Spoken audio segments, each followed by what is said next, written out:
Hello everyone, and welcome to my Kero Blaster review. This is my first time making a video of this size and structure, so I hope that you can look past all of the faults that this video may have. If there are any, then go ahead and tell me in the comments. Also, as a heads up, there will be parts of my video where I talk about spoilers. I'll have a spoiler warning right before I talk about them if you really care. Besides that, there will be minor spoilers, like bosses, items, etc. If you want to be spoiler free, don't worry. But if you want to be minor spoiler free, then this is your time to go. With that being said, Kero Blaster! It is a game produced by the indie studio Studio Pixel. Studio Pixel, alongside Yacht Club, is my favorite indie studio releasing games on the market. One of the members, Pixel, created my favorite game actually, that being Cave Story. Kero Blaster was released in 2014, hosted by Playism, and later getting ports to Steam, PlayStation 4, and Nintendo Switch. The game was based on the groundworks of a scrapped game made by Pixel, Kero Blaster, created solely by Daisuke Pixel Amaya. After the game was scrapped, he teamed up with Kyoko Kawanaka to produce the new Kero Blaster. Now that Pixel had a team member, he was motivated to complete the game if he ever got sidetracked. Pixel worked on developing the smaller aspects. He mainly programmed the physics, enemies, and almost everything else that had to do with the single characters. Kawanaka worked on the level placement and I think the music. She's the reason we were able to get the awesomely designed levels in the game. Now that I have the game's development talked about, what was my experience with the game? I found this game initially when I was looking through Steam. Under the news portion of Cave Story, I saw an announcement about a new game being developed by Pixel.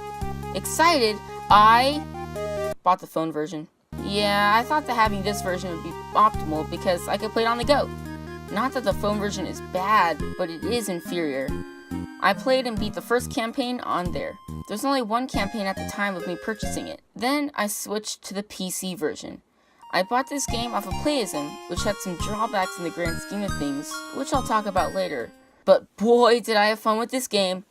I would bring my laptop to school like an idiot, and my friends and I would play this game at the same time. We were progressing through the game together. I beat the first and second campaign on my PC playthrough. About mid-October 2018, I saw the app Kero Blaster loan on my phone wallpaper. I decided to give it another go. After playing through the first campaign, I knew I had to do an in-depth review on it. Even though I'd never made reviews before, I knew I had to. Over the years, I've watched a lot of film reviewers, game reviewers, and I thought that I could do it too.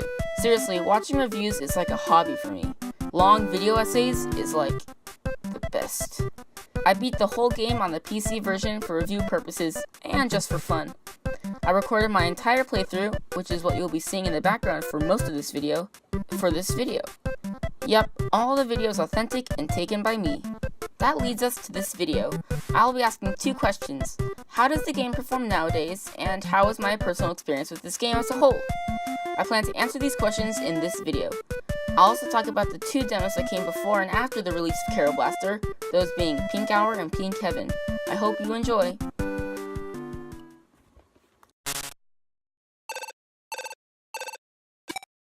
The story of Kero Blaster isn't that complex, but it is interesting. So, you control this little frog, whose name I forgot. Oh yeah, Kero. I don't really know how to pronounce it, but whatever. You play as Kero, who works for Cat and Frog, a company that specializes in custodial sciences. Well, they send you off to different locations to kill baddies. The company is run by the president. Your co-workers, this pink thing and this black cat, help you get from location to location using a teleporter. So, you go through the first level and you get a new weapon, but, what happened to the president? You complete the second level and I don't even know what's going on here. What is this? Then you go into a snow level and you notice that there's these black things that look an awful lot like her pet. Eventually you get far enough that she becomes this thing and your coworkers have to create a plan to get rid of her pet.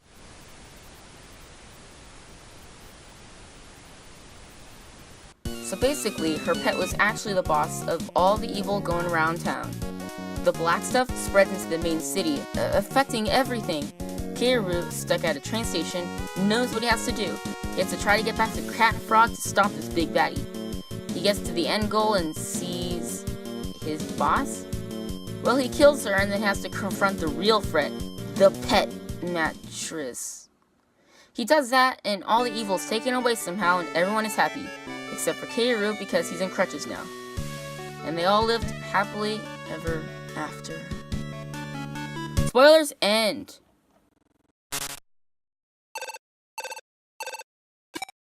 Now let's talk about the controls of the game. There are two parts to this, the computer and the phone version.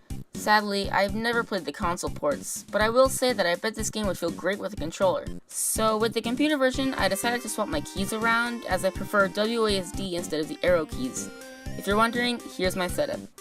Overall, I feel like the controls are easy to learn and are pretty responsive.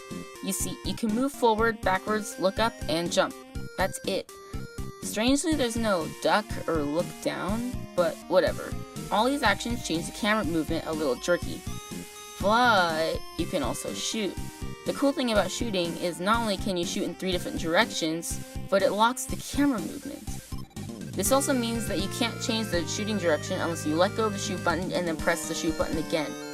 I feel like this way of camera control is interesting and weird, but definitely necessary for the game. You see, the sprites are already so big, it's not like the camera could just lock them in the center, like in most platformers. I was originally going to point out that I thought the jumping was wonky.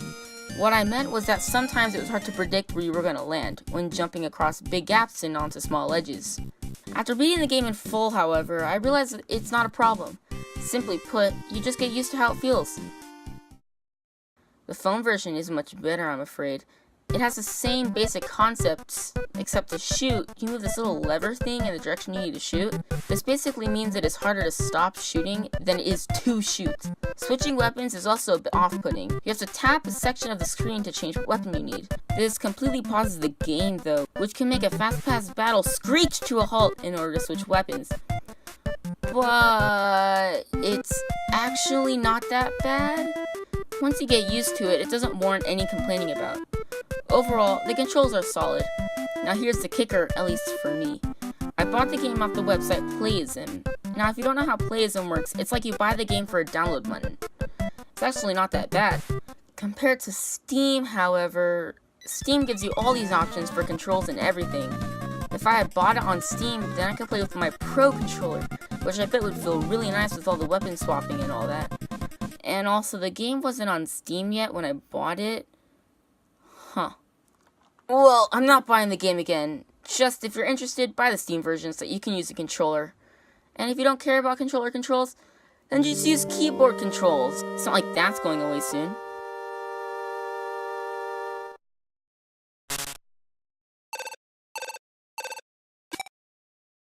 The graphics are really nice. The game is easy to look at, is clean, and it is a good time.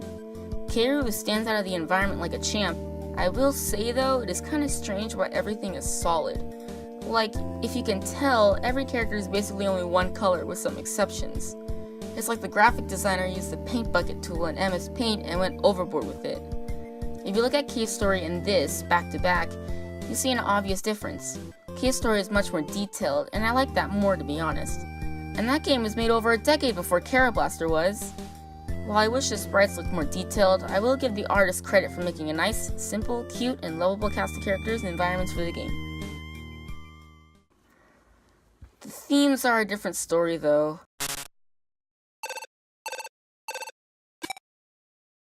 Most of the levels, at least for me, in the game look so bland. Look, not all of them are, but a lot look ripped straight from a basic tutorial for making levels. I'll go down a list of levels and give my opinion on each. Hitlander Fort. I like the background, but the level looks bland with its colors and grass. But it does go well with the enemies Kero as they pop out of the environment. I get this one a meh. Greenery Zone. I think that this one is kinda good, it just looks like a wetland.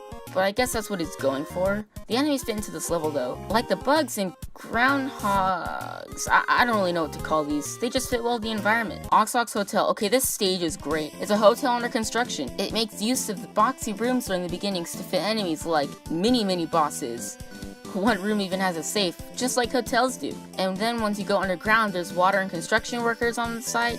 Honestly, I just really like the stage. Plus it has a really good song. I give it a great. White Laboratories. I don't really know how to feel about this one. The level as a whole feels out of place to me. You got stuff you would probably see if you're going through a city in a day, and then a mad lab with explosions and chemicals. The boss is really weird too, and the end of this one is really... I don't know. Hakichi Plateau. This level looks straight out of a new Super Mario Bros. Game. Like, it's just a snowy field. I give this one Train Station. Probably my favorite stage out of the original campaign.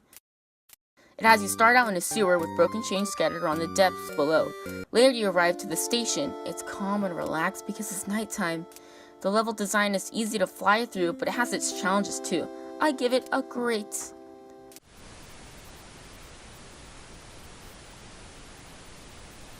Back to the office. Being the final of the game, it does its job. It's just you plowing through the previous enemies on your way back to Cat and Frog to save your friends. I think that the havoc going on in the background and where you are fighting expresses the attack from the black things being brutal. I give this one a okay. Spoilers end. After looking at all these levels, don't you see why I think they could have better themes? Well, I think some are amazing, like Ox Hotel and Train Station. Others, like Haikichi and White Laboratories, they just feel weird. I'd improve these two level themes by putting the two levels together. You could have all these snow enemies outlined with the guys who throw chemicals. This would be the reason the snowmen are even alive to begin with. The chemicals could have made them radioactive. Also, they could change the boss to be a snowplow instead of a monster truck thing. It would also make this section make sense. The mole mini boss. Speaking of bosses...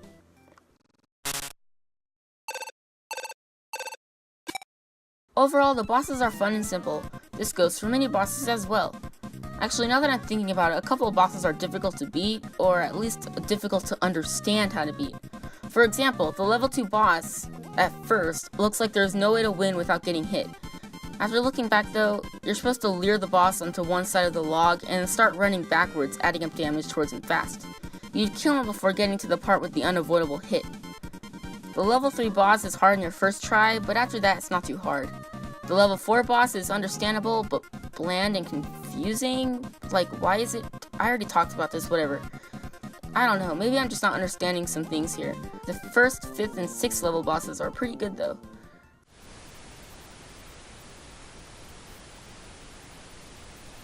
The final boss has more than one stage, making for an interesting battle. It starts out with you fighting the president. Now, if you don't know what's coming up beforehand, you're most likely going to get hit at the beginning. The president has an attack pattern, but once you catch on, it's pretty easy. The pet, though, is a different story. I think the pet is amazing. I really like the pet. It's challenging, but definitely doable. It's challenging in a way where if you die, you feel like it's not the game's fault, but for you being stupid. Spoilers end.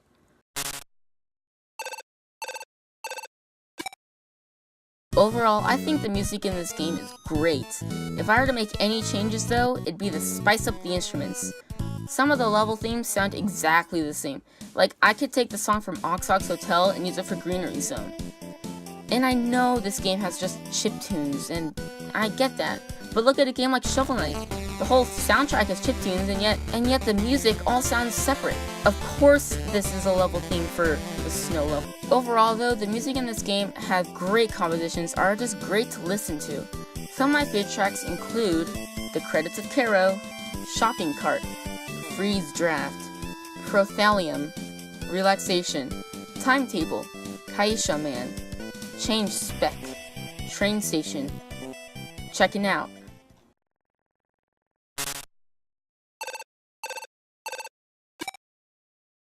There are 4 main weapons in the game that you get. All of them are bought from the store. To level them up, you have to buy the next level for an increased price. To get money, you have to find chests or kill enemies. The amount of money you get per enemy can vary. The more you get into the game, the more money you will get. This is why level ups from the beginning are only like $10 and near the end they're like $800. I feel like some of the weapons are unbalanced. One, for example, is a fully powered pea shooter. It's pretty cheap, and when it comes to low prices, it is a devastating launcher that mauls through enemies. When I came back to the game on my phone, I basically only used that gun because it was so broken against bosses and enemies. During my PC playthrough, I made sure to get it sort of last. That way I could try out the other weapons. Besides the level up pea shooter, the other weapons are pretty good, but sadly situational. What I mean is that sometimes I feel like I only ever use a certain weapon because I had to in order to complete the level. For example, I basically never used the bubble besides this one boss. The bubble didn't feel as useful as the fan. This is because the fan has a larger radius and can hit multiple enemies. The flamethrower I basically only used in the snow level and a couple other spots where there were snow enemies. That leaves the pea shooter and the fan. One is broken and the other one is the only other option. If you're avoiding the pea shooter, you're basically only going to be using the fan. Now besides weapons, there are also items in the game. The first notable one is the jetpack. It's basically a second jump. At first, it was awkward to control, but after like 5 minutes, you won't stop using it. It's so addicting. Next is the jacket, and yeah, this one's just an extra hit. There's nothing to see here. Nothing is added to your moveset with this one, but it just looks cool. Now the rest of the items in the game you just buy from shops, and they're all one-use things. Also, since we're on the topic of shops, who wants to spend that much money on an extra life? You could just use that money for upgrading your weapons. Also, did I mention you have to pay to upgrade? Wait, I did. It sounds harmless, but you're gonna have to grind in order to 100% this game. I suggest replaying the final stage over and over again. Without getting into spoilers, this level has a lot of easy money. No one wants to grind. Moving on. The life pot thing is cool. When you die, it revives you with 4 hearts. You can only carry one at a time though, so you still have to be careful when traversing through each level.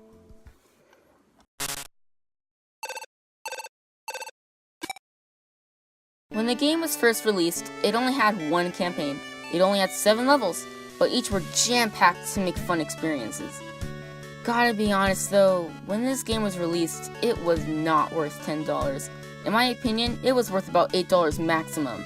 This is because, while the game is fun, it is too short. Seriously, you can beat this game in less than 3 hours if you know what you're doing. Maybe not even 3 hours, maybe just 1. This is why I think Pixel decided to design something I do not like in video games. He added lives. Now here's the thing with lives. I think that in today's day and age, they don't need to exist.